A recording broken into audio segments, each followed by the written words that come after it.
ನಮಸ್ಕಾರ. ಸಮಾಜಮುಖಿ ಕಾರ್ಯಕ್ರಮಕ್ಕೆ ಸ್ವಾಗತ. ಇವತ್ತಿನ ನಮ್ಮ ಈ ಒಂದು ಮಾತುಕತೆಯಲ್ಲಿ ಮುಖ್ಯ ಅತಿಥಿಯಾಗಿ ಭಾಗವಹಿಸ್ತಾ ಇದ್ದಾರೆ ಮಾಧವಿ ಮನೋಹರ ರೈ ಅವರು. ನಾನು ಮಾಧವಿ ರೈ ಅವರನ್ನು ಈ ಒಂದು ಮಾತುಕತೆಗೆ ಸಮಸ್ತ ವೀಕ್ಷಕರ ಪರವಾಗಿ ಪ್ರೀತಿಯಿಂದ ಸ್ವಾಗತ ಮಾಡ್ತಾ ಇದ್ದೇನೆ. ನಮಸ್ಕಾರ ಮೇಡಮ್. ಇವತ್ತಿನ ಈ ಒಂದು ಮಾತುಕತೆಯಲ್ಲಿ ಅತಿಥಿಯಾಗಿ ಭಾಗವಹಿಸ್ತಾ ಇರುವ ಮಾಧವಿ ರೈ ಅವರು ಒಬ್ಬ ಮಹಿಳಾ ಉದ್ಯಮಿಯಾಗಿ ಮತ್ತು ಸಾವಿರಾರು ಹೊಸಕಾಲದ ಉದ್ಯಮಿಗಳಿಗೆ ತರಬೇತಿ ನೀಡಿದವರು.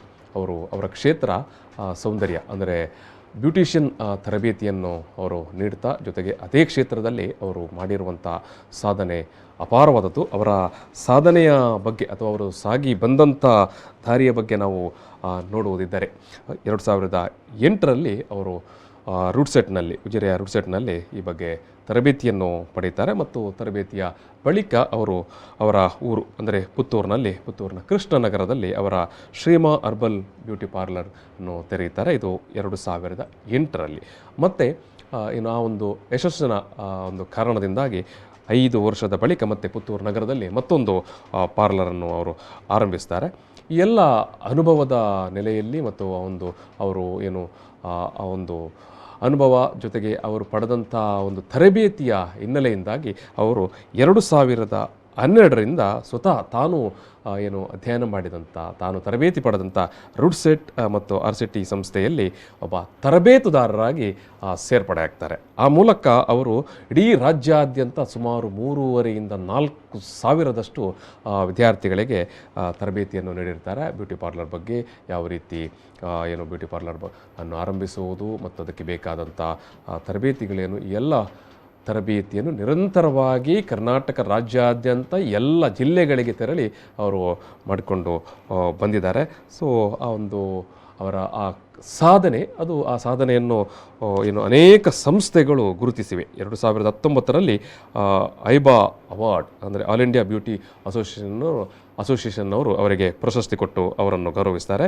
ಅದೇ ರೀತಿಯಾಗಿ 2020ರಲ್ಲಿ ಸೌತ್ ಇಂಡಿಯಾ ವುಮೆನ್ಸ್ ಅಚೀವರ್ಸ್ ಸಂಸ್ಥೆ ಅವರಿಗೆ ಅವರ ರೂಡ್ಸೆಟ್ನ ಈ ಒಂದು ತರಬೇತಿಗಾಗಿ ಅವರನ್ನು ಪ್ರಶಸ್ತಿಗೆ ಆಯ್ಕೆ ಮಾಡ್ತದೆ. ಮತ್ತು 2021ರಲ್ಲಿ ಆಲ್ ಇಂಡಿಯಾ ವುಮೆನ್ಸ್ ಅಚೀವರ್ಸ್ ಪ್ರಶಸ್ತಿ ಕೂಡ ಅವರಿಗೆ ಬರುತ್ತೆ. ಅದು ಉದ್ಯಮ ಕ್ಷೇತ್ರದ ಅವರ ಸಾಧನೆಗಾಗಿ ಅವರು ರೂಡ್ಸೆಟ್ ಸಂಸ್ಥೆಯ ಹಳೆ ವಿದ್ಯಾರ್ಥಿಗಳ ಸಂಘ ಆಸರೆ, ಈ ಒಂದು ಸಂಸ್ಥೆಯಲ್ಲಿ ಉಪಾಧ್ಯಕ್ಷರಾಗಿ ಕೂಡ ಕಾರ್ಯನಿರ್ವಹಿಸ್ತಾ ಇದ್ದಾರೆ. ಜೊತೆಗೆ ಬ್ಯೂಟಿ ಪಾರ್ಲರ್ಸ್ ಅಸೋಸಿಯೇಷನ್ ಅಂತ ದಕ್ಷಿಣ ಕನ್ನಡದಲ್ಲಿ ಜಿಲ್ಲೆಯಲ್ಲಿ ಉಂಟು, ಆ ಒಂದು ಸಂಸ್ಥೆಯಲ್ಲಿ ಕೂಡ ಒಬ್ಬ ಪ್ರಮುಖ ಪದಾಧಿಕಾರಿಯಾಗಿ ಅವರು ಕಾರ್ಯನಿರ್ವಹಿಸ್ತಾ ಇದ್ದಾರೆ. ಇವತ್ತಿನ ಈ ಒಂದು ಮಾತುಕತೆಯಲ್ಲಿ ಅವರು ಮಾಧವಿ ಮನೋಹರ ರೈ ಅವರು ಬೆಳೆದು ಬಂದ ಬಗೆಯನ್ನು ಅವರು ನಮ್ಮ ಜೊತೆಗೆ ಹಂಚಿಕೊಳ್ಳಿಕ್ಕೆ ಇದ್ದಾರೆ. ಮತ್ತು ಅವರು ಇಷ್ಟೊಂದು ಸಾಧನೆ ಮಾಡಲಿಕ್ಕೆ, ಇಷ್ಟೊಂದು ಮಂದಿಗೆ ಅವರು ತರಬೇತಿ ಕೊಡಲಿಕ್ಕೆ ಸಾಧ್ಯ ಆದ ವಿಚಾರ ಮತ್ತು ಮುಂದಿನ ಅಥವಾ ಇನ್ನು ಮುಂದಕ್ಕೆ ಈ ಒಂದು ಕ್ಷೇತ್ರಕ್ಕೆ ಅಥವಾ ಹೊಸದಾಗಿ ಉದ್ಯಮವನ್ನು ಆರಂಭಿಸಲಿಕ್ಕೆ ಆಸಕ್ತಿ ಇರುವಂಥವರಿಗೆ ಒಂದಷ್ಟು ಒಳ್ಳೆಯ ಮಾಹಿತಿಯನ್ನು ಕೂಡ ಇವತ್ತಿನ ಈ ಒಂದು ಮಾತುಕತೆಯಲ್ಲಿ ಅವ್ರ ನಮ್ಮ ಜೊತೆಗೆ ಹಂಚಿಕೊಳ್ಳಿಕ್ಕಿದ್ದಾರೆ. ಮೇಡಮ್, ಮೊದಲಾಗಿ ನಾನು ಸಮಸ್ತ ವೀಕ್ಷಕರ ಪರವಾಗಿ ನಿಮ್ಮ ಈ ಒಂದು ಸಾಧನೆಗೆ ಅಭಿನಂದನೆಯನ್ನು ಸಲ್ಲಿಸ್ತೇನೆ. ಎಸ್, ನಾನು ಆರಂಭದಿಂದ ಕೇಳುವಂಥದ್ದು, ನೀವು ಅದೇ 2008ರಲ್ಲಿ ನಿಮ್ಮ ಮೊದಲ ಬ್ಯೂಟಿ ಪಾರ್ಲರ್ ಆರಂಭವಾಗುತ್ತೆ. ಎಸ್, ಅದಕ್ಕಿಂತ ಮೊದಲು ಅಂತ ಏನಿತ್ತು, ಏನಾಗ್ತಾಯಿತ್ತು, ಏನು ಮಾಡ್ತಾಯಿದ್ದೀರಿ? SSLC ಆದ ತಕ್ಷಣ ಮದುವೆ ಆಯಿತು. ಸರಿ. ಮದುವೆ ಆದಮೇಲೆ ಮನೆಯಲ್ಲೇ ಇದ್ದೆ. ಅಂದರೆ ಏನೋ ಕೆಲಸ ಮಾಡಬೇಕು ಅಂತ ಇರಲಿಲ್ಲ ಅವಾಗ. ಏನೋ ಒಂದು ನಿಮ್ಮ ಊರು ಮೂಲತಃ ಊರು? ನನ್ನ ಮೂಲತಃ ಊರು ಪಾಣೆಮಂಗ್ಳೂರು, ನಗರಿ ಅಂತ. ಅಲ್ಲಿ ಹಾಗೆ ಏನು ಐಡಿಯಾಸ್ ಇರಲಿಲ್ಲ, ಏನು ವರ್ಕ್ ಮಾಡಬೇಕಾ, ಯಾಕೆಂದರೆ ಸಣ್ಣ ಏಜು, ಏನು ಅದರ ಬಗ್ಗೆ ಅಷ್ಟು ಆಸಕ್ತಿ ಇರಲಿಲ್ಲ.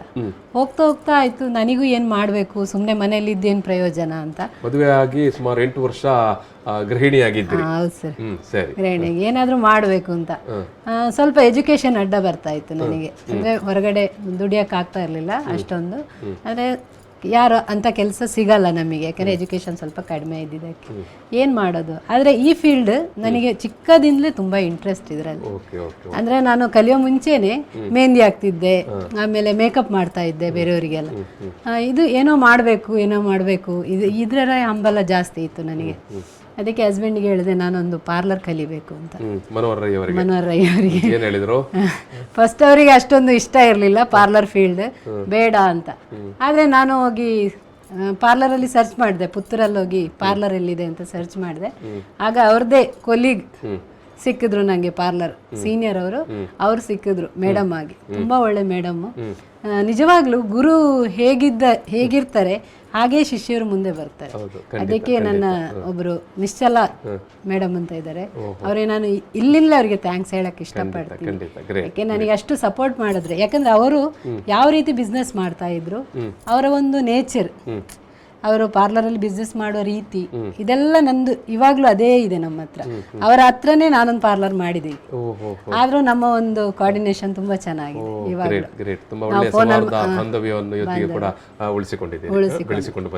ನೆಕ್ಸ್ಟ್ ನನಗೆ ನಾನು ರೂಟ್ ಸೆಟ್ ಅದಕ್ಕೊಂದು ಅಪ್ಲಿಕೇಶನ್ ಹಾಕಿದ್ದೆ ನೋಡೋಣ ಅಂತ. ಇವಾಗೆಲ್ಲ ಏನಾಗುತ್ತೆ ಅಂದ್ರೆ ನಾವು ಅಪ್ಲಿಕೇಶನ್ ಹಾಕಿ 1 ತಿಂಗಳಲ್ಲೇ ನಮಗೆ ಅವಕಾಶ ಸಿಗ್ತದೆ ರೂಟ್ ಸೆಟ್ ಅಲ್ಲಿ. ಅವಾಗೆಲ್ಲ 2 ಇಯರ್ಸ್ ಎಲ್ಲ ವೇಟ್ ಮಾಡಬೇಕಿತ್ತು, ಯಾಕೆಂದ್ರೆ ಕರ್ನಾಟಕದ 7 ಜಿಲ್ಲೆಗಳಲ್ಲಿ ಮಾತ್ರ ಇದ್ದಿದ್ದು ರೂಟ್ ಸೆಟ್. ಇವಾಗ ಏನಾಗಿದೆ ಅಂದ್ರೆ ಪ್ರತಿ ಹಾಸನ, ಈ ತರ ಚಿಕ್ಕಮಂಗ್ಳೂರು, ಪ್ರತಿ ಜಿಲ್ಲೆಯಲ್ಲೂ ರೂಟ್ ಸೆಟ್ ಇದೆ, ಮತ್ತೆ RCETಗಳಿದೆ. ಅವಾಗೆಲ್ಲ ಅಷ್ಟಿರ್ಲಿಲ್ಲ ಅಲ್ಲ, ನಮಗೆ ಅವಕಾಶಗಳು ಇರ್ತಿರ್ಲಿಲ್ಲ, ಕಾಯ್ಬೇಕಾಗಿತ್ತು. ನಾನು ಒಂದು 1 ಇಯರ್ ವೇಟ್ ಮಾಡಿದೆ. ನನಗೆ ಸಡನ್ ಕಾಲ್ ಬರುತ್ತೆ, ನೀವು ಸೆಲೆಕ್ಟ್ ಆಗಿದ್ದೀರಿ ಅಂತ.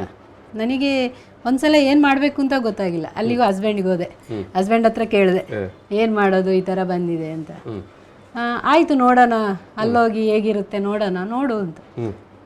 ಏನೋ ಅರ್ಧ ಧೈರ್ಯ, ಯಾಕೆಂದ್ರೆ ಮನೆ ಬಿಟ್ಟು ಹೋಗಿ ಅಭ್ಯಾಸ ಇಲ್ಲ. ಅಲ್ಲಿ ಹೇಗಿದೆ ಅಂದ್ರೆ 1 ತಿಂಗಳು ನಾವು ಅಲ್ಲೇ ಇರಬೇಕು, ಮನೆಗೆ ಬರುವಾಗಿಲ್ಲ. 30 ದಿನ ಅಲ್ಲಿ ಫುಲ್ ಬ್ಯಾಚ್ ಮುಗಿಸಿ ನಾವು ಬರ್ಬೇಕು. ಕೋರ್ಸ್ ಅಂದ್ರೆ 1 ಇಯರ್ ಅಲ್ಲಿ ಕಲಿಯೋದನ್ನ ನಾವಲ್ಲಿ 1 ತಿಂಗಳಲ್ಲಿ ಕಲಿತೀವಿ.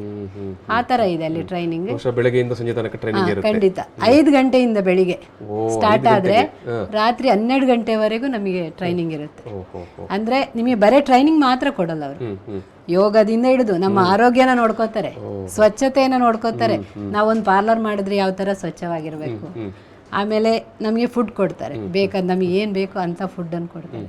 ಅದರ ಜೊತೆ ಸ್ಕಿಲ್ ಕೊಡ್ತಾರೆ, ಸ್ಕಿಲ್ ಜೊತೆಗೆ ಪರ್ಸನಾಲಿಟಿ ಡೆವಲಪ್ಮೆಂಟ್ ಅಂತ, ಯಾವ ಥರ ನಾವು ಬಿಸ್ನೆಸ್ ಮಾಡಬೇಕು ಇದನ್ನ ಹೇಳ್ಕೊಡ್ತಾರೆ. ಒಬ್ಬ ವ್ಯಕ್ತಿಯ ಅಥವಾ ಒಬ್ಬ ಉದ್ಯಮಿಯ ಎಲ್ಲ ಸರ್ವಾಂಗೀಣವಾದಂಥ ಅಭಿವೃದ್ಧಿಯ ಬಗ್ಗೆ ಒಂದು ದೃಷ್ಟಿಕೋನ ಇಟ್ಟು ತರಬೇತಿ ಇರುತ್ತೆ. ಖಂಡಿತ ಅಲ್ಲಿ ತರಬೇತಿ ತಗೊಂಡ್ರೆ ಯಾವೊಬ್ಬನು ಸಕ್ಸಸ್ ಆಗಿಲ್ಲ ಅಂತ ಇಲ್ಲ, ಎಂಥವನು ಅಲ್ಲಿ ಸಕ್ಸಸ್ ಆಗ್ತಾನೆ. ಯಾಕಂದ್ರೆ ಅಂತ ಒಂದು ರೂಟ್ ಸೆಟ್ಟಿಗೆ ನಾನು ಕಲ್ತಿರೋದು ಮಾತೃ ಸಂಸ್ಥೆ ಉಜಿರೆಯಲ್ಲಿ, ಅಲ್ಲಿಗೆ ಆಶೀರ್ವಾದ ಪೂಜ್ಯ ಹೆಗ್ಡೆಯವ್ರದ್ದು ಮತ್ತು ಮಂಜನ ಸ್ವಾಮಿ ಇದ್ದಿದೆ. ಯಾಕೆಂದ್ರೆ ಆ ಸಂಸ್ಥೆನ ಹುಟ್ಟು ಹಾಕಿದವರೇ ಪೂಜ್ಯ ಹೆಗ್ಡೆಯವರು. ಅದರಿಂದಾಗಿ ಆಶೀರ್ವಾದ ಅಲ್ಲಿದೆ, ನಾವು ಓದೋರಿಗೂ ಆಶೀರ್ವಾದ ನಮಗೆ ಸಿಗುತ್ತೆ. ಖಂಡಿತ ಮುಂದಿನ ನಿಮ್ಮ ಉದ್ದಿಮೆ ವ್ಯವಹಾರ ಕೂಡ ಯಶಸ್ವಿ ಆಗುತ್ತೆ. ಖಂಡಿತ ಯಾಕಂದ್ರೆ ನಾವು ಅಲ್ಲಿ ಹೋಗ್ಬೇಕಾದ್ರೆ ನಮ್ಮ ಮೈಂಡ್ ಏನೋ ಚಂಚಲ ಇರುತ್ತೆ. ನಾನು ಟೈಮ್ ಪಾಸಿಗೆ ಬಂದಿರೋದು, ಆಗುತ್ತಾ, ಟೆಸ್ಟ್ ಮಾಡೋಣ, ಇಂತೆಲ್ಲ ಕ್ವಶನ್ ಅಲ್ಲಿ ಬಂದಿರ್ತಾರೆ. ನನಗೆ ಟೈಮ್ ಇದೆ, 1 ಮಂತ್ ಫ್ರೀ ಇದೆ, ಹೋಗೋಣ ಅಂತ. ಆಮೇಲೆ ಅಲ್ಲಿ ಹೋದ್ಮೇಲೆ ದಿನ ಡೇ ಬೈ ಡೇ ಅವ್ರ ಕ್ಲಾಸ್ ನೋಡ್ಕೊಂಡು, ಓ ನಾವು ಏನಾದ್ರೂ ಮಾಡಬೇಕು, ನಾವು ಇದು ಏನೂ ಅಲ್ಲ, ಪ್ರೇರಣೆ ಬರ್ತದೆ. ಖಂಡಿತ ಇದು ಏನೂ ಅಲ್ಲ, ಇನ್ನು ಮುಂದೆ ನಮ್ಮ ಜೀವನ ಇರೋದು ಅಂತ ಅಲ್ಲಿ ಹೋದ್ಮೇಲೆ ಗೊತ್ತಾಗುತ್ತೆ. ಅದೇ ನಾವು 5 ಗಂಟೆಗೆ ಹೇಳ್ತೀವಿ, ಅಲ್ಲಿ 5 ಗಂಟೆ ಎದ್ದು ಯೋಗಾಭ್ಯಾಸ, ಆಮೇಲೆ ಶ್ರಮದಾನ, ನೆಕ್ಸ್ಟ್ ಫ್ರೆಶ್ ಅಪ್ ಆಗೋದು, ತಿಂಡಿ ಏನು ಬೇಕು ಅದು ಮಾಡ್ಕೊಳ್ಳೋದು. 9:30 ಶಾರ್ಪ್ ಕ್ಲಾಸ್ ಸ್ಟಾರ್ಟ್ ಆಗುತ್ತೆ. ಸ್ಟಾರ್ಟ್ ಆದರೆ 6 o'clock ಕ್ಲಾಸ್ ಇರುತ್ತೆ. ಮಧ್ಯಾಹ್ನ 1 hour ಬ್ರೇಕ್ ಕೊಡ್ತಾರೆ. 6 o'clock ಕ್ಲಾಸ್ ಮುಗಿದ್ರೆ 1 hour ಬ್ರೇಕ್, ಆಮೇಲೆ ನೀವು 2 ಗಂಟೆ ರಾತ್ರಿವರೆಗೂ ಮಾಡ್ಬೋದು ಕ್ಲಾಸ್. ಯಾಕೆಂದ್ರೆ ಅಲ್ಲಿರುವ ಸ್ಟೂಡೆಂಟ್ಸ್ ಮೇಡಮ್ ಹೊರಗಡೆ ಹೋಗುವಾಗಿಲ್ಲ, ಅಲ್ಲೇ ಇದ್ದು ಟ್ರೈನಿಂಗ್ ಕೊಟ್ಟು ನಾವು ಟ್ರೈನಿಂಗ್ ತಗೋಬೇಕು, ಶಿಕ್ಷಕರು ಟ್ರೈನಿಂಗ್ ಕೊಡಬೇಕು. ಈ ತರ ಇದೆ ಕಾಲೇಜ್ ಮಕ್ಕಳ ಕ್ಯಾಂಪ್ ತರ. ಖಂಡಿತ ಆ ಕ್ಯಾಂಪಸ್ ಇಂದ ಹೊರಗೆ ಹೋಗ್ಲಿಕ್ಕೆ ಇಲ್ಲ, ಕ್ಯಾಂಪ್ ಮುಗಿಯೋ ತನಕ ಆ ತರ. ಎಸ್, ಅಲ್ಲಿ ನಿಮಗೆ ಒಂದು ಒಳ್ಳೆಯ ಅನುಭವ ಆಯ್ತು. ಖಂಡಿತ ಅಲ್ಲಿ ಅಲ್ಲಿ ಟ್ರೈನಿಂಗ್ ತಗೊಂಡ್ ಕೂಡಲೇ ಧೈರ್ಯ ಬರುತ್ತೆ ನಮಗೆ, ನಾನು ಏನಾದ್ರೂ ಮಾಡ್ಬೇಕೀಗ, ಹೋಗಿ ಕೂತ್ರೆ ಮುಗೀತದು ಟ್ರೈನಿಂಗ್ ಅಲ್ಲಿಂದ ಬಂದ ತಕ್ಷಣನೇ ಏನಾದ್ರೂ ಒಂದು ಮಾಡ್ಬೇಕು ನಾನು ಅಂತ. ಹಾಗೆ ನನ್ನ ಮನೇಲಿ ಬಂದು ತಕ್ಷಣ ಹೇಳಿದೆ ಹಸ್ಬೆಂಡಿಗೆ, ನಾನೊಂದು ಪಾರ್ಲರ್ ಮಾಡ್ಬೇಕು ಅಂತ. ಅದಕ್ಕೆ ಒಪ್ಕೊಂಡ್ರು, ಮಾಡೋಣ ಅಂತ. ಅದರ ಜೊತೆ ನಾನು ಸ್ವಲ್ಪ ಟೈಲರಿಂಗ್ ಕಲ್ತಿದ್ದೆ ಸರ್. ಇದರ ಜೊತೆ ಮೊದಲು ಮನೆಯಲ್ಲೇ ಇದ್ದಾಗ ಸ್ವಲ್ಪ ಟೈಲರಿಂಗ್ ಬರ್ತಾ ಇತ್ತು ನನಗೆ. ನಾನೇನ್ ಮಾಡಿದೆ, ಈ ಟೈಲರಿಂಗ್ ಮತ್ತು ಪಾರ್ಲರ್ ಜೊತೆಗೆ ಮಾಡಿದೆ. ಒಳ್ಳೆ ಕೋಆರ್ಡಿನೇಷನ್, ಟೈಲರಿಂಗ್ ಮತ್ತು ಪಾರ್ಲರಿಗೆ ಅಕ್ಕ ತಂಗಿ ಇದ್ದಂಗೆ ಅದು ತುಂಬಾ ಒಳ್ಳೆ ನಂಟಿದೆ. ಹಾಗೆ ಎರಡನ್ನೂ ಮಾಡಿದೆ ನಾನು. ಸಡನ್ ಪಿಕಪ್ ಆಯ್ತು. ಬರೇ ಪಾರ್ಲರ್ ಅಂದ್ರೆ ಸ್ವಲ್ಪ ಲೇಟ್ ಯಾಕೆಂದ್ರೆ ಜೆಂಟ್ಸ್ ಬೇಗ ಸೆಟ್ ಆಗ್ತಾರೆ ಹೊಸ ಒಂದು ಟ್ರೆಂಡಿಗೆ, ಲೇಡೀಸ್ ಬೇಗ ಸೆಟ್ ಆಗಲ್ಲ. ಓ ಹೌದಾ? ಅವರು ನೋಡಿ ನೋಡಿ ವಿಮರ್ಶೆ ಮಾಡಿ ಮಾಡಿ ಓ ಚೆನ್ನಾಗಿದ್ಯಾ ಹೌದಾ ಥಿಂಕ್ ಮಾಡಿ ಮಾಡಿ ಮಾಡಿ ಆಮೇಲೆ ಬರ್ತಾರೆ. ಸೊ ನಾನು ಎರಡು ಮಾಡಿದೆ ಅಲ್ಲ, ಟೈಲರಿಂಗ್ ಮತ್ತು ಪಾರ್ಲರ್, ಬೇಗ ಸೆಟ್ ಆಯ್ತು. ಆದ್ರೂ ನನಗೊಂದು ಆಸೆ, ನಿಮ್ಮ ಕೃಷ್ಣನಗರದಲ್ಲಿ ಮಾಡಿದ್ರಿ? ಮಾಡಿದೆ, ನನ್ನ ಮನೆ ಪಕ್ಕನೇ ಅದು. ನನಗೆ ಆದ್ರೂ ನನಗೇನು ಹೊಟ್ಟೆ ತುಂಬಿಲ್ಲ. ಯಾಕಂದ್ರೆ ನಮ್ಮ ರುಡ್ಸೆಟ್ಟಲ್ಲಿ ಏನ್ ಹೇಳ್ಕೊಡ್ತಾರೆ ಅಂದ್ರೆ ಹೊಟ್ಟೆ ಹಸಿವು ಇರ್ಬೇಕು ಅಂತ. ಹಸಿವು ಅಂದ್ರೆ ಹೊಟ್ಟೆ ಹಸಿವಲ್ಲ, ನಾನೇನಾದ್ರೂ ಮಾಡ್ಬೇಕು ಅಂತ. ನಮಗೆ ಅಲ್ಲಿ ತುಂಬೋದೇ ಅಯ್ಯ ತುಂಬೋದೇ ಅವರು, ನೀನೇನಾದ್ರೂ ಮಾಡ್ಬೇಕು, ಬೆಳಿಬೇಕು ಬೆಳಿಬೇಕು, ದೊಡ್ಡ ಗುರಿ ಇಟ್ಕ, ನಿನ್ನ ಗೋಲ್ ದೊಡ್ಡದಿರ್ಬೇಕು ಅಂತ. ಹಾಗೆ ನನಗೊಂದು 5 years ನಾನು ಕೃಷ್ಣನಗರದಲ್ಲೇ ಪಾರ್ಲರ್ ಮಾಡ್ಕೊಂಡಿದ್ದೆ. ಅದು ನನ್ನ ಮೈಂಡಲ್ಲಿ ಒಂದಿತ್ತು, ನಾನೊಂದು ಸಿಟಿಯಲ್ಲಿ ಮಾಡಬೇಕು ಅಂತ. ಯಾಕೆಂದ್ರೆ ಒಂದೇ ಕಾರಣ ನಂದು, ನಮ್ಮ ಕೃಷ್ಣನಗರದಿಂದ ಸಿಟಿಗೆ 3 kilometer. ಏನ್ ಮಾಡ್ತಾರೆ ಜನಗಳು, ಲೇಡೀಸ್ ಒಂದು ಸಿಟಿಗೆ ಹೋದ್ರೆ ಎಲ್ಲ ಕೆಲಸ ಮುಗಿಸಿ ಬರ್ತಾರೆ. ಹಾಗೆ ಅವ್ರಿಗೆ ಒಂದು ಸಿಟಿಗೆ ಹೋಗ್ಲಿಕ್ಕೆ ಇರುತ್ತೆ, ಅವ್ರ ಕೆಲಸ ಎಲ್ಲ ಮುಗ್ದಂಗೂ ಆಗುತ್ತೆ. ನನಗೂ ಒಂದು ಸಿಟಿಯಲ್ಲಿ ಮಾಡ್ಬೇಕು ಈಗ ಅಂತ. ಹಾಗೆ ಸರ್ಚ್ ಮಾಡ್ತಾ ಇದ್ದಾಗ ಒಂದು ಅಂಗಡಿ ಶಾಪ್ ಸಿಕ್ತು. ಹಸ್ಬೆಂಡ್ಗೆ ಹೇಳಿದೆ, ಓಕೆ ಅಂದರು. ಅಲ್ಲೂ ಒಂದು ಪಾರ್ಲರ್ ತೆರೆದೆ. Okay okay okay. ಈಗ ನೀವು 2ನೇ ಪಾರ್ಲರ್ ತೆಗೆಯುವಾಗ ಅಥವಾ ಆರಂಭಿಸುವಾಗ ನಿಮಗೆ ಒಂದಷ್ಟು ಸವಾಲುಗಳು ಎದುರಾಗಲಿಲ್ವಾ? ಈಗ 2 ಕಡೆಯನ್ನು ನೋಡಿಕೊಳ್ಬೇಕು. ಖಂಡಿತ ಆಯ್ತು ಸರ್. ನಾನಂದ್ರೆ ಕೃಷ್ಣನಗರದಲ್ಲಿ ನನಗೆ 2 ಅಸಿಸ್ಟೆಂಟ್ಸ್ ಇದ್ರು. ನಾನೇನು ಮಾಡಿದೆ, ಅಸಿಸ್ಟೆಂಟ್ ಬಿಟ್ಟು ನಾನು ಸಿಟಿ ಪಾರ್ಲರಿಗೆ ಹೋದೆ. ನಾನು ನೋಡ್ಕೋತಾ ಇದ್ದೆ, ಅಸಿಸ್ಟೆಂಟ್ 2 ಇಲ್ಲೇ ಇದ್ರು. ಒಬ್ರು ನನ್ನ ಕೋ ಸಿಸ್ಟರೇ, ಇನ್ನೊಬ್ಳು ಅಸಿಸ್ಟೆಂಟ್ ಇದ್ಲು. ಅದೇ ಪ್ರಾಬ್ಲಮ್ ಆಗಿಲ್ಲ ನನಗೆ. ನೆಕ್ಸ್ಟ್ ಅಲ್ಲಿ ಓಪನ್ ಮಾಡಿದ ತಕ್ಷಣ ನನಗೆ ಉಜಿರೆದು ಆಫರ್ ಬಂತು, ಫ್ಯಾಕಲ್ಟಿಯಾಗಿ ಬರಬೇಕು, ಟ್ರೈನರ್ ಆಗಿ ಬರಬೇಕು. ಗ್ರೇಟ್ ಗ್ರೇಟ್, ಬಾರಿ ಒಂದು ಒಳ್ಳೆಯ ಅವಕಾಶ ನಿಮ್ಮನ್ನು ಹುಡುಕಿಕೊಂಡು ಬಂತು. ಅದು ಏನ್ ವಿಷಯ ಅಂದ್ರೆ ಸರ್, ನಾವೀಗ ರೂಟ್ ಸೆಟ್ ಅಲ್ಲಿ ಟ್ರೈನಿಂಗ್ ಮಾಡಿ ಬರ್ತೀವಿ, ಹೊರಗಡೆ ಬರ್ತೀವಿ, ನಾವೇನ್ ಮಾಡ್ತೀವಿ, ಆ ರೂಟ್ ಸೆಟ್ ಅನ್ನ ಮರ್ತು ಬಿಡ್ತೀವಿ. ಆದ್ರೆ ಆ ರೂಟ್ ಸೆಟ್ ನಮ್ಮನ್ನ ಮರೆಯಲ್ಲ. ಅವ್ರೇನ್ ಮಾಡ್ತಾರೆ ಅಂದ್ರೆ ನೋಡ್ತಾ ಇರ್ತಾರೆ, ನಮ್ಮ ಒಬ್ರು ಶಿಬಿರಾರ್ಥಿ ಮಾಡ್ತಾ ಇದಾರೆ, ನಾವು ಟ್ರೈನಿಂಗ್ ಕೊಟ್ಟಿದೀವಿ, ಅವ್ರ ಏನ್ ಮಾಡ್ತಾ ಇದಾರೆ, ಮಾಡಿಲ್ಲ ಅಂದ್ರೆ ಯಾಕೆ ಮಾಡಿಲ್ಲ, ಏನ್ ಪ್ರಾಬ್ಲಮ್ಸ್ ಇದೆ, ಲೋನ್ ಇದೆ, ಏನಾದ್ರು ಪ್ರಾಬ್ಲಮ್ಸ್ ಇದೆಯಾ ಏನು ಅಂತೆಲ್ಲ ಕೇಳ್ತಾ ಇರ್ತಾರೆ. ಹಾಗೆ ಅವರಿಗೆ ನನ್ನಲ್ಲಿ ಕೇಳೋ ಪ್ರಶ್ನೆ ಏನು ಇರ್ಲಿಲ್ಲ. ಯಾಕೆಂದ್ರೆ ನಾನು ಹೋಗಿ ಸಡನ್ ಪಾರ್ಲರ್ ಮಾಡಿದೆ, ಆಮೇಲೆ 2ನೇ ಪಾರ್ಲರ್ ಮಾಡಿದೆ. ಈಗ ನಮಗೆ ಒಬ್ರು ಟ್ರೈನರ್ ಬೇಕು, ನಮ್ಮ ಇನ್ಸ್ಟಿಟ್ಯೂಟ್ ನವರೇ ಗಮನಿಸಿದ್ರು. ಖಂಡಿತ ಸರ್, ಖಂಡಿತ ನಮಗೊಂದು ಟ್ರೈನರ್ ಬೇಕೀಗ ಅಂತ. ಅದಕ್ಕೆ ನಂಗೆ ಕಾಲ್ ಮಾಡಿದ್ರು. ಅವಾಗ ನೀವ್ ಹೇಳಿದ್ದ ಒಂದು ಸಿಚುವೇಶನ್ ನಂಗೆ ಬಂತು, ಮ್ಯಾನೇಜ್ ಮಾಡುವಂತ ಒಂದು ಕಷ್ಟ ಬಂತು. ನಾನೇನ್ ಮಾಡಿದೆ, ಇಲ್ಲಿದ್ದ ಒಂದು ಅಸಿಸ್ಟೆಂಟ್ ತೆಗೆದು ಪುತ್ತೂರು ಪಾರ್ಲರ್ಗೆ ಹಾಕ್ತೆ. ಇಲ್ಲಿ ಒಬ್ರು ಇದ್ರು, ಸಾಕದ್ ಮ್ಯಾನೇಜ್ ಮಾಡ್ಲಿಕ್ಕೆ. ನಾನು ಟ್ರೈನಿಂಗ್ ಹೋದೆ. ನೀವು ಟ್ರೈನಿಂಗ್ ಪಡೆದಂಥದ್ದೇ ಕೇಂದ್ರ ಅಲ್ವಾ, ರೂಟ್ ಸೆಟ್. ಅಲ್ಲೇ ಒಂದ್ ದಿವಸ ನೀವೊಬ್ಬ ಟ್ರೈನರ್ ಆಗ್ತೇನೆ ಅಂತ ಯಾವತ್ತಾದ್ರೂ ನಿಮ್ಮ ಕನಸು ಮನಸ್ಸಿನಲ್ಲಿ ಮೂಡಿತ್ತಾ? ನಿಜವಾಗ್ಲೂ ಸರ್, ನಾನು ಇದು ಕನಸಲ್ಲ ಅನ್ಕೊಂಡಿರ್ಲಿಲ್ಲ, ನಿದ್ದೆಲ್ಲೂ ಅನ್ಕೊಂಡಿರ್ಲಿಲ್ಲ, ಎಚ್ಚರ ಇದ್ದು ಅನ್ಕೊಂಡಿರ್ಲಿಲ್ಲ. ಖಂಡಿತ ಈ ಅವಕಾಶವನ್ನು ನೀವು ಯಾವ ರೀತಿಯಾಗಿ ಸ್ವೀಕಾರ ಮಾಡಿದ್ರಿ? ಅಯ್ಯೋ, ಫಸ್ಟ್ ಒಂದು 5 ನಿಮಿಷ ಯೋಚನೆ ಮಾಡಿದೆ ಸರ್. ಯಾಕೆಂದ್ರೆ ಒಂದು ಕೆಪಬಿಲಿಟಿ ಇದೆಯಾ ನನಗೆ, ನಾನು ಮೇಂಟೈನ್ ಮಾಡಬಹುದಾ ಅಂದ್ರೆ. ಅವಾಗೆಲ್ಲ 40-45 ಸ್ಟೂಡೆಂಟ್ಸ್ ಸರ್. ಜೆಂಟ್ಸ್ ಅನ್ನ ಹೇಗೂ ಮೇಂಟೈನ್ ಮಾಡಬಹುದು, ಲೇಡೀಸ್ ಅನ್ನ ಮೇಂಟೈನ್ ಮಾಡೋದು ತುಂಬಾ ಕಷ್ಟ. ಸುಲಭ ಸ್ವಲ್ಪ ಆದ್ರು, ಲೇಡೀಸ್ ಸ್ವಲ್ಪ ಕಷ್ಟ. ಒಂದು 5 minutes ಯೋಚನೆ ಮಾಡಿದೆ, ಮಾಡ್ಬೋದಾ, ನನಗೆ ಒಂದು ಕೆಪಾಸಿಟಿ ಇದೆಯಾ ಮೇಂಟೈನ್ ಮಾಡೋದು, ಇಲ್ಲ ಟೀಚ್ ಮಾಡೋ ಒಂದು ಮೆಥಡ್ ಗೊತ್ತಿದೆಯಾ ಅಂತ. ಆದ್ರೆ ಏನ್ ಮಾಡ್ತಾರೆ ಅಂದ್ರೆ ಸರ್, ಅಲ್ಲಿ ಬರೀ ಸ್ಕಿಲ್ ಅಲ್ಲ, ಡೆವಲಪ್ಮೆಂಟ್, ಪರ್ಸನಾಲಿಟಿ ಡೆವಲಪ್ಮೆಂಟ್ ಅಂತ ಹೇಳ್ಕೊಡ್ತಾರೆ ಅಂತ ಹೇಳಿದೆ. ಆತ್ಮವಿಶ್ವಾಸ, ಸ್ವಪ್ರೇರಣೆ, ಅವಕಾಶಗಳನ್ನು ಗುರುತಿಸು ಮತ್ತು ಉಪಯೋಗಿಸು ಅಂತ. ಅದೊಂದು ನನ್ನ ಕಣ್ ಮುಂದೆ ಬಂತು 5 years ಆದ್ಮೇಲೆ. ನಾನು ಓದಿದ್ದೆ 2008ರಲ್ಲಿ, ಆಮೇಲೆ 2012ರಲ್ಲಿ ಅದು ನನ್ನ ಕಣ್ ಮುಂದೆ ಬಂತು. ನಾನು 5 ನಿಮಿಷ ಕಳೆದು ಫೋನ್ ಮಾಡಿದೆ, ಅಲ್ಲಿ ಜೇಮ್ಸ್ ಸರ್ ಅಂತ ಇದ್ದಾರೆ, ಅವ್ರಿಗೆ ಫೋನ್ ಮಾಡಿದೆ, ಆಯ್ತು ನಾನು ಬರ್ತೀನಿ. ಅಲ್ಲಿಂದ ನನ್ನ ಜರ್ನಿ ಟ್ರೈನಿಂಗ್ ಫೀಲ್ಡಲ್ಲಿ ಸ್ಟಾರ್ಟ್ ಆಯ್ತು ಸರ್. ನೀವು ಮೊದಲ ಟ್ರೈನಿಂಗ್ ಸೆಷನ್ ನೀವು ತಗೊಳ್ಳುವಾಗ, ನೀವು 2008ರಲ್ಲಿ ನೀವೇ ಟ್ರೈನಿಂಗ್ ಹೋಗಿ ಕೂತ್ಕೊಂಡಿದ್ದೀರಿ, ಮತ್ತೆ 5 ವರ್ಷದ ನಂತರ ನೀವೇ ಒಬ್ಬ ಟ್ರೈನರ್ ಆಗಿ ನೀವು ಮೊದಲ ಸೆಷನ್, ಮೊದಲ ತರಗತಿಯನ್ನು ತೆಗೆದುಕೊಳ್ಳುವ ಆ ದಿವಸ, ಆವತ್ತಿನ ನಿಮ್ಮ ಅನುಭವವನ್ನು ನೀವು ಹಂಚಿಕೊಳ್ಳೋದಿದ್ದರೆ ಅದು ಯಾವ ರೀತಿ ಇತ್ತು? ಖಂಡಿತ ಸರ್, ನನ್ನ ಕರ್ಕೊಂಡೋಗಿ ಇವರು ನಮ್ದೇ ಹಳೆ ವಿದ್ಯಾರ್ಥಿ, ಈಗ 2 ಪಾರ್ಲರ್ ಮಾಡಿದ್ದಾರೆ, ತುಂಬಾ ಹೊಗಳ್ಬಿಟ್ರು ಜೇಮ್ಸ್ ಸರ್. ಅದನ್ನ ನೋಡಿ ನನಗೆ ಇನ್ನೂ ಭಯ ಆಯ್ತು. ಯಾಕೆಂದ್ರೆ ಅಷ್ಟೇ ಹೊಗಳಿಕೆಗೆ ನಾವು ಸರಿ ಇರ್ಬೇಕಲ್ಲ ಅಲ್ಲಿ, ಅದಕ್ಕೆ. ಆದ್ರೆ ಒಂದಿನ ಸ್ವಲ್ಪ ಕಷ್ಟ ಆಯಿತು ಮ್ಯಾನೇಜ್ ಮಾಡೋಕ್ಕೆ, ಹೋಗ್ತಾ ಹೋಗ್ತಾ ಈಸಿ ಆಯಿತು. ಆದರೆ ನಾನು 2012 ಫೆಬ್ರವರಿಯಲ್ಲಿ ಉಜ್ರೇಲ್ ಮಾಡಿದ್ದು ಟ್ರೈನಿಂಗ್ ಸ್ಟಾರ್ಟ್. ಆಮೇಲೆ 2012 ಫೆಬ್ರವರಿಯಲ್ಲಿ ಮಾರ್ಚಲ್ಲಿ ನನಗೆ ಇಲ್ಲಿ ಸಿಕ್ತು, ಎಲ್ಲಿ ಮೈಸೂರಲ್ಲಿ. ಅವಾಗ ಮಾತ್ರ ತುಂಬ ಕಷ್ಟ ಆಯ್ತು ಸರ್, ಯಾಕಂದ್ರೆ ನಮ್ಮ ಲ್ಯಾಂಗ್ವೇಜಿಗೂ ಮೈಸೂರು ಲ್ಯಾಂಗ್ವೇಜಿಗೂ ತುಂಬ ವ್ಯತ್ಯಾಸ ಇದೆ. ನಮ್ಮದು ಕನ್ನಡ, ಅವರದೇ ಕನ್ನಡ, ಆದ್ರೂ ಅವ್ರಿಗೆ ನಮ್ಮ ಕನ್ನಡ ಅರ್ಥ ಆಗಲ್ಲ, ಅವ್ರ ಕನ್ನಡನೇ ಬೇರೆ. ಅಯ್ಯಪ್ಪ, ನನ್ನ ಕನ್ನಡ ಅವ್ರಿಗೆ ಅರ್ಥ ಆಗ್ತಿಲ್ಲ, ಏನು ಮಾಡೋದು ಅಂತ ಅದನ್ನು ಕಲಿಬೇಕಾಯ್ತು. ಇವಾಗ ಆ ಕನ್ನಡ ಬರುತ್ತೆ, ಈ ಕನ್ನಡ ಮರ್ತೋಗಿದೆ, ಆ ಥರ ಆಗಿದೆ ಸ್ವಲ್ಪ. ನೀವು ಇನ್ನು ಆಚೆ ಬೇರೆ ಜಿಲ್ಲೆಗಳಿಗೆ ಹೋದಾಗ, ದಾವಣಗೆರೆ, ಹುಬ್ಬಳ್ಳಿ ಹೋದಾಗ ಅವರ ಕನ್ನಡ ಅಯ್ಯೋ ಬೇರೆ, ಅದೇ ಬೇರೆ. ಸೊ ಹಾಗಾಗಿ ನೀವೀಗ ಆಲ್ಮೋಸ್ಟ್ ರಾಜ್ಯದ ಯಾವ ಜಿಲ್ಲೆಗಳಿಗೆ ಹೋದ್ರು ಅವರ ಜೊತೆಗೆ ಮಾತನಾಡಲಿಕ್ಕೆ ನೀವು ಫಿಸಿಬಲ್ ಆಗಿ ತಯಾರಾಗಿದ್ದೀರಿ. ಈಗ ನಿಮ್ಮಲ್ಲಿ ನೀವು ಈ ಒಂದು ತರಬೇತಿಯ ಶೆಡ್ಯೂಲ್ ಮಾಡ್ತಾ ಹೋಗುವಾಗ ನೀವೇ ಒಂದು ಸಂಸ್ಥೆಯಲ್ಲಿ ತರಬೇತಿಯನ್ನು ತಗೊಂಡವರು, ಅದೇ ಸಂಸ್ಥೆಯಲ್ಲಿ ನೀವು ಈಗ ತರಬೇತಿದಾರರಾಗಿ ಏನು ಕೆಲಸ ಮಾಡ್ತಾ ಇದ್ದೀರಿ. ನೀವು ತರಬೇತಿ ತೆಗೆದುಕೊಂಡ ಆ ಸಂದರ್ಭ ಉಂಟಲ್ಲ, ಮತ್ತು ಈಗ ನೀವು ತರಬೇತಿ ಕೊಡ್ತಾ ಇರುವ ಸಂದರ್ಭ ಉಂಟಲ್ಲ, ಏನಾದರೂ ಅದರಲ್ಲಿ ವ್ಯತ್ಯಾಸಗಳುಂಟಾ? ಇಲ್ಲ ಸರ್, ನಾವು ಇದು ಸ್ಕಿಲ್ ಸ್ವಲ್ಪ ಡಿಫ್ರೆನ್ಸ್ ಆಗಿದೆ, ಚೇಂಜಸ್ ಆಗಿದೆ, ಡಿಫ್ರೆಂಟ್ ಇದೆ. ಆದರೆ ಅವರೇನು ಪರ್ಸನಾಲಿಟಿ ಡೆವಲಪ್ಮೆಂಟ್ ಏನು ಕೊಡ್ತಾರೋ ಅದು ಸೇಮ್ ಇದೆ. ಯಾಕೆಂದರೆ ಸ್ಕಿಲ್ಲಲ್ಲಿ ಏನಾಗುತ್ತೆ ಅಂದರೆ ಅಪ್ಡೇಟ್ ಇರುತ್ತೆ, ದಿನ ದಿನ ನಮ್ಮ ಫೀಲ್ಡಲ್ಲಿ ಚೇಂಜಸ್ ಇದೆ. ಇವತ್ತಿದ್ದು ನಾಳೆ ಇಲ್ಲ. ಫ್ಯಾಷನ್ ಅನ್ನೋದು ಇವತ್ತು 1 ಅವರಿಗೆ ಒಂದು ಚೇಂಜ್ ಆಗೋದು ಇದೆ, ನಾಳೆಗೆ ಹಳತ್ತಾಗಿರುತ್ತೆ. ಅದಕ್ಕೆ ನಾವು ಅಪ್ಡೇಟ್ ಆಗಿ ಅಲ್ಲೋ ಅದೇ ರೀತಿ ಅವರು ಕರಿಕ್ಯುಲಮ್ ಮಾಡಿರ್ತಾರೆ. ಸೆಷನ್ ಇದೇ ಮಾಡಬೇಕು ಅಂದ್ರೆ 1 ಡೇ ಇದೇ ಮಾಡ್ಬೇಕು, ಅವ್ರದ್ದು ಬೇರೆ ಏನಿಲ್ಲ. ಅಂದ್ರೆ ಭಾರಿ ಚಾಲೆಂಜಸ್ ಆದ ಒಂದು ಫೀಲ್ಡ್ ಇದು. ಖಂಡಿತ ಸರ್, ಖಂಡಿತ. ಈಗ ನಾವು ಹೊರನೋಟಕ್ಕೆ ನೋಡಿದಷ್ಟು ಸುಲಭವಾದಂತ ವ್ಯವಸ್ಥೆ ಅಥವಾ ಈ ಒಂದು ತರಬೇತಿ ಕೂಡ ಇಲ್ಲ ಸರ್, ತುಂಬಾ ಸವಾಲುಗಳು ಮತ್ತು ನೀವು ಹೇಳಿದಾಗೆ, ಯಾಕಂದ್ರೆ ಪ್ರತಿ ಕ್ಷಣಕ್ಕೆ ಅಪ್ಡೇಟ್ ಆಗ್ತಾ ಇರಬೇಕು. ಯಾಕಂದ್ರೆ ಮತ್ತೊಂದು ಸರ್, ಅದೇ ನಾನು ಹೇಳ್ದಂಗೆ 1 ವರ್ಷದಲ್ಲಿ ಕಲಿಯೋದನ್ನ ನಾವು ಅಲ್ಲಿ 1 ತಿಂಗಳಲ್ಲಿ ಕಲಿತೀವಿ. ಅಂದ್ರೆ ಯಾಕಂದ್ರೆ 1 ದಿನದಲ್ಲಿ ಒಂದೇ ಕಲಿಯೋದು, ಅದು ಥಿಯರಿ ಇರುತ್ತೆ, ಡೆಮೋ ಇರುತ್ತೆ, ಪ್ರಾಕ್ಟಿಕಲ್ ಇರುತ್ತೆ. 3 ನಾವು ಅವತ್ತು ಕಂಪ್ಲೀಟ್ ಮಾಡಬೇಕು.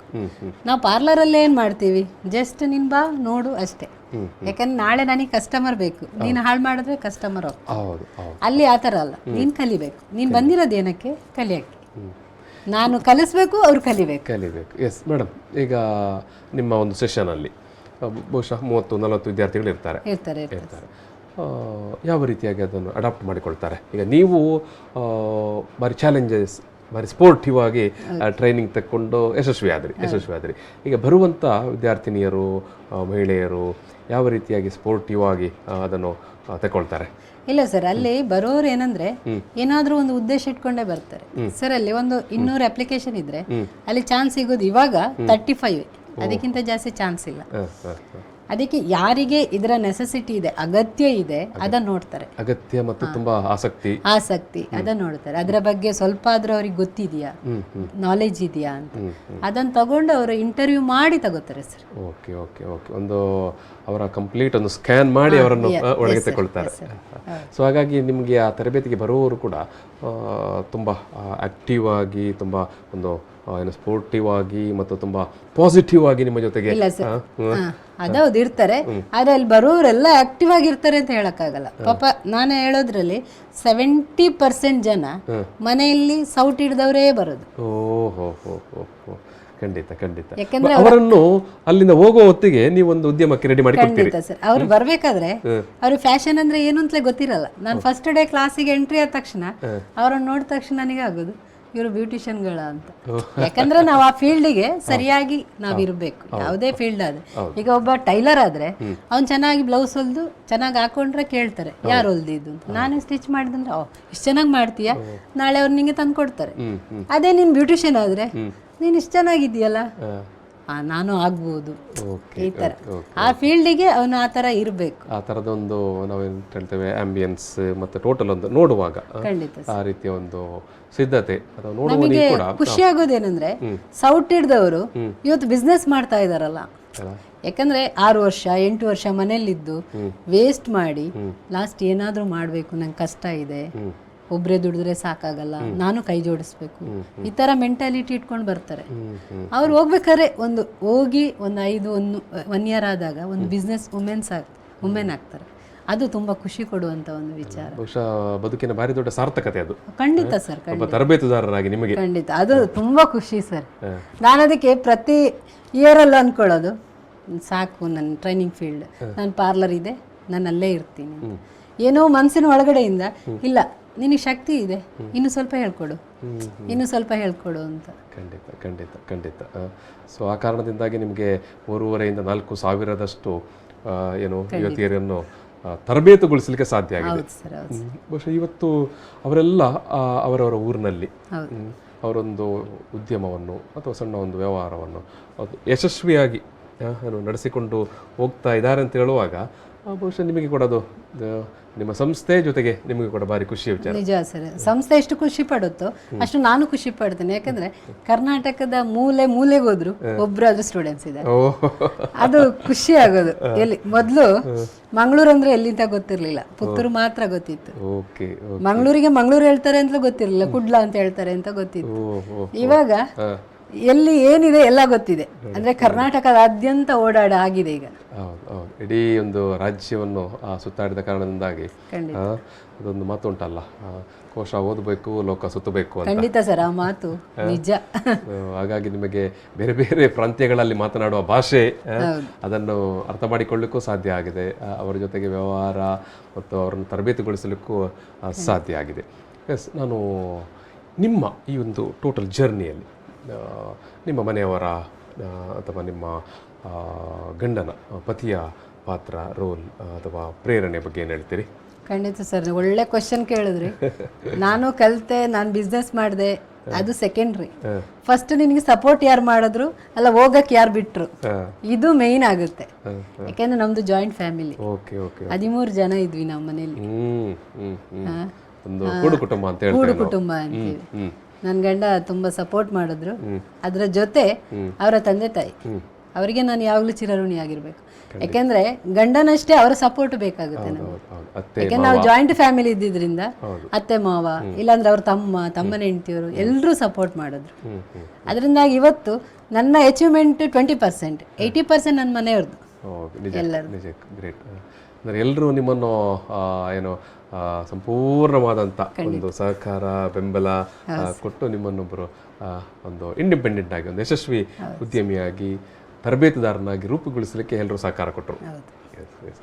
ಮೇಡಮ್, ನಾನು ಈ ಒಂದು ಮಾತುಕತೆಯನ್ನು ಸಮಾಪನ ಮಾಡುವಂಥ ಸಂದರ್ಭದಲ್ಲಿ ನೀವು ಈಗ ಹೊಸದಾಗಿ ಈ ಫೀಲ್ಡಿಗೆ ಎಂಟ್ರಿ ಆಗಲಿಕ್ಕೆ ಬಯಸುವವರು, ಒಂದು ಪರ್ಟಿಕ್ಯುಲರ್ಲಿ ಬ್ಯೂಟಿಷಿಯನ್ ಕ್ಷೇತ್ರಕ್ಕೆ, ಜೊತೆಗೆ ಈಗ ನೀವು ಅನೇಕ ಮಂದಿಯನ್ನು ತರಬೇತಿಗೊಳಿಸಿರ್ತೀರಿ, ಅನೇಕ ಲೋಕ ಎಲ್ಲ ನೋಡಿಕೊಂಡು ಬಂದಿದ್ದೀರಿ ಈ ವ್ಯವಹಾರದ ಕ್ಷೇತ್ರದಲ್ಲಿ. ಬೇರೆ ಬೇರೆ ವ್ಯವಹಾರಕ್ಕಾದರೂ ಕೂಡ ಪ್ರವೇಶ ಪಡಲಿಕ್ಕೆ ಬಯಸುವಂಥ ಅದು ಯುವಕರು ಇರ್ಬೋದು, ಯುವತಿಯರು ಇರ್ಬೋದು, ಅಥವಾ ಮಹಿಳೆಯರು ಇರ್ಬೋದು, ಅವರಿಗೆ ನೀವು ಯಾವ ಸಲಹೆಯನ್ನು ಕೊಡಲಿಕ್ಕೆ ಬಯಸ್ತೀರಿ? ಒಂದು ಉದ್ಯಮ ಅಥವಾ ಒಂದು ವ್ಯವಹಾರವನ್ನು ಒಂದು ಯಶಸ್ವಿಯಾಗಿ ಮುನ್ನಡೆಸುವ ಒಂದು ಪಥ ಯಾವ ರೀತಿ, ಏನು ಮಾಡಬೇಕು? ಫಸ್ಟ್ ಅವ್ರು ಏನು ಮಾಡ್ಬೇಕಂದ್ರೆ, ಯಾವ ಬಿಸ್ನೆಸ್ ಅಂತ ಫಸ್ಟ್ ಯೋಚನೆ ಮಾಡಬೇಕು. ನಾನು ಯಾವ ಬಿಸ್ನೆಸ್ ಮಾಡಬೇಕು, ಯಾವುದಲ್ಲಿ ನನಗೆ ಆಸಕ್ತಿ ಇದೆ ಅಂತ. ಈಗ ನಾನು ಹೋಗಿ ಕಂಪ್ಯೂಟರ್ ಬಿಸ್ನೆಸ್ ಮಾಡೋಕ್ಕಾಗಲ್ಲ, ಯಾಕೆ ನನಗೆ ಅದರ ಬಗ್ಗೆ ಏನೂ ನಾಲೆಜ್ ಇಲ್ಲ. ನನಗೆ ಯಾವುದ್ರಲ್ಲಿ ಆಸಕ್ತಿ ಇತ್ತು, ಪಾರ್ಲರ್ ಫೀಲ್ಡಲ್ಲಿ ಆಸಕ್ತಿ ಇತ್ತು, ಅದರ ಬಗ್ಗೆ ಪೂರ್ತಿ ಇನ್ಫಾರ್ಮೇಶನ್ ಗೊತ್ತಿರಬೇಕು. ಯಾವುದೇ ಸ್ಕಿಲ್ ಆಗಲಿ ಅವನಿಗೆ ಪೂರ್ತಿ ಜ್ಞಾನ ಇರಬೇಕು. ಅರ್ಧಂಬರ್ಧ ಜ್ಞಾನ ಇಟ್ಕೊಂಡ್ರೆ ಖಂಡಿತ ಸಕ್ಸಸ್ ಆಗೋಕ್ಕೆ ಸಾಧ್ಯ ಆಗಲ್ಲ ಈ ಫೀಲ್ಡಲ್ಲಿ. ಖಂಡಿತ ಇದು ಒಳ್ಳೆ ಫೀಲ್ಡ್, ಇದನ್ನು ಆರಿಸ್ಕೋಬಹುದು. ಕೆಲವರು ಹೇಳ್ತಾರೆ ಎಷ್ಟು ಪಾರ್ಲರ್ ಇದೆ, ಏನು ಬಿಲ್ಡಿಂಗ್ ಇದೆ ಅಂತ. ಆದ್ರೆ ನನ್ನ ಒಂದು ಇದೇನಂದ್ರೆ ನೋಡಿ, ಈಗ ಒಂದು SSLC ಮುಗ್ದು ಹೋಗೋರು ಒಂದು ವರ್ಷದಲ್ಲಿ ಎಷ್ಟು ಜನ ಇರಲ್ಲ. ಈಗ ಒಂದು ಮಂಗಳೂರಲ್ಲಿ ಎಷ್ಟು ಜನ ಇರಲ್ಲ, ಲಕ್ಷನೇ ಇರ್ತಾರ ಗೊತ್ತಿಲ್ಲ ನಂಗೆ, ಇರ್ಬೋದು. ಈಗ ಅವರು SSLC ಮುಗ್ದು ಕಾಲೇಜಿಗೆ ಹೋದ ತಕ್ಷಣ ಅವರಿಗೆ ಪಾರ್ಲರ್ ಹತ್ರ ಬರ್ತಾರೆ. ಆಗ ಅಷ್ಟೇ ಜನ ಆ್ಯಡ್ ಆಗ್ತಾರೆ ನಮಗೆ. ಎಷ್ಟೋ ಜನ ಮದುವೆ ಆಗಿ ಹೋಗ್ತಾರೆ, ಎಷ್ಟೋ ಜನ ಮದುವೆ ಆಗಿ ಮಂಗಳೂರಿಗೆ ಬರ್ತಾರೆ. ಅದಕ್ಕೆ ಜನಸಂಖ್ಯೆ ಜಾಸ್ತಿ ಆಗ್ತಾನೆ ಹೋಗ್ತದೆ ಅಲ್ಲದೆ ಕಡಿಮೆ ಆಗಲ್ಲ. ಅದನ್ನ ಬಿಸ್ನೆಸ್ ಫಸ್ಟ್ ಸ್ಕಿಲ್ಲನ್ನು ಚೆನ್ನಾಗಿ ಕಲ್ತ್ಕೊಳ್ಳಿ, ಎಲ್ರಿಗೂ ಅವ್ರವ್ರದ್ದೇ ಬಿಸ್ನೆಸ್ ಸೆಟ್ ಆಗುತ್ತೆ, ಅದರಲ್ಲೇನು ಭಯ ಇಲ್ಲ. ಖಂಡಿತ ಎಲ್ಲರೂ ಮಾಡ್ಬೋದು, ಆದರೆ ಒಳ್ಳೆ ಪ್ಲೇಸಲ್ಲಿ ನಾವು ಟ್ರೈನಿಂಗ್ ತಗೋಬೇಕು. ಬರೀ ಸ್ಕಿಲ್ ತಗೊಂಡ್ರೆ ಸಾಕಾಗಲ್ಲ, ನಾವು ಯಾವ ಥರ ಬಿಸ್ನೆಸ್ ಮಾಡಬೇಕು. ಅದಕ್ಕೆ ಹೇಳೋದು ನಾನು, ಇಂಥ ರೂಟ್ ಸೈಡ್ ಸಂಸ್ಥೆಗಳೆಲ್ಲ ಒಬ್ಬ ಯಶಸ್ವಿ ಉದ್ಯಮಿ ಆಗಬೇಕಾದ್ರೆ ಬರೀ ಸ್ಕಿಲ್ ಕೊಟ್ಟು ಕಳಿಸ್ಬೋದಿತ್ತು ಅವರಿಗೆ. ಖಂಡಿತ ಸ್ಕಿಲ್ ಸಾಕಾಗಲ್ಲ.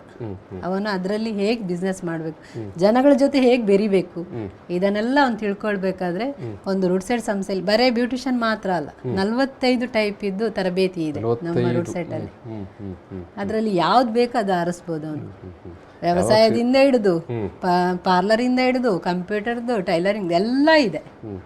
ಅವ್ನು ಯಾವ್ದು ಬೇಕಾದ್ರೂ ಆರಿಸ್ಕೊಂಡು ಅವನೊಂದು ಯಶಸ್ವಿ ಉದ್ಯಮಿ ಪ್ರಕಾರ ಒಂದು ಆಸಕ್ತಿ ಬೇಕು ಮತ್ತು ಅದರ ಬಗ್ಗೆ ಒಂದು ತಳಸ್ಪರ್ಶಿಯಾದಂಥ ಒಂದು ಒಳನೋಟ ಬೇಕು. ಖಂಡಿತ ಖಂಡಿತ ಎಲ್ಲರೂ ಮಾಡ್ತಾರೆ ಅಂತ ನಾವು ಮಾಡೋಕ್ಕಾಗಲ್ಲ. Yes exactly. ಎಸ್ ಮೇಡಮ್, ನಾನು ಇವತ್ತಿನ ಈ ಒಂದು ಮಾತುಕತೆಯನ್ನು ಇಲ್ಲಿ ಸಮಾಪನ ಮಾಡ್ತೇನೆ. ಮಾಧವಿ ಮನೋಹರ್ ರೈ ಅವರ ಒಂದು ಜರ್ನಿಯನ್ನು ನಾವು ಇಲ್ಲಿ ಕೇಳಿದೆವು, ನೋಡಿದೆವು.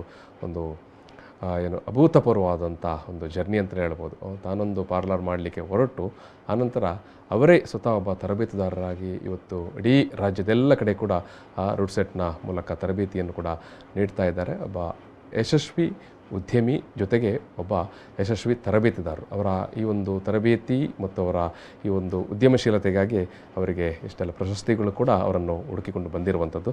ಮೇಡಮ್, ನಾನು ಈ ಒಂದು ಮಾತುಕತೆಯನ್ನು ಸಮಾಪನ ಮಾಡುವಾಗ ನಿಮ್ಮ ಈ ಒಂದು ಕಾರ್ಯಕ್ಷೇತ್ರದಲ್ಲಿ ನೀವು ಮತ್ತಷ್ಟು ಯಶಸ್ವಿ ಆಗಬೇಕು, ಬೆಳಗಬೇಕು, ಹೆಸರು ಬರಬೇಕು ಅಂತ ಆಶಾ ವ್ಯಕ್ತಪಡಿಸಿಕೊಂಡು ನಾನು ಈ ಒಂದು ಮಾತುಕತೆಯನ್ನು ಸಮಾಪನ ಮಾಡ್ತೇನೆ. ಪ್ರೀತಿಪೂರ್ವಕ ಧನ್ಯವಾದಗಳು. ಎಸ್, ಸಮಾಜಮುಖಿ ಇವತ್ತಿನ ಒಂದು ಮಾತುಕತೆಯಲ್ಲಿ ಭಾಗಿಯಾದಂಥ ಮಾಧವಿ ಮನೋಹರ್ ರೈ ಅವರಿಗೆ ಮತ್ತೊಮ್ಮೆ ಧನ್ಯವಾದವನ್ನು ಸಮರ್ಪಿಸಿ ಒಂದು ಮಾತುಕತೆ ಮುಗಿಸ್ತೇನೆ. Thank you.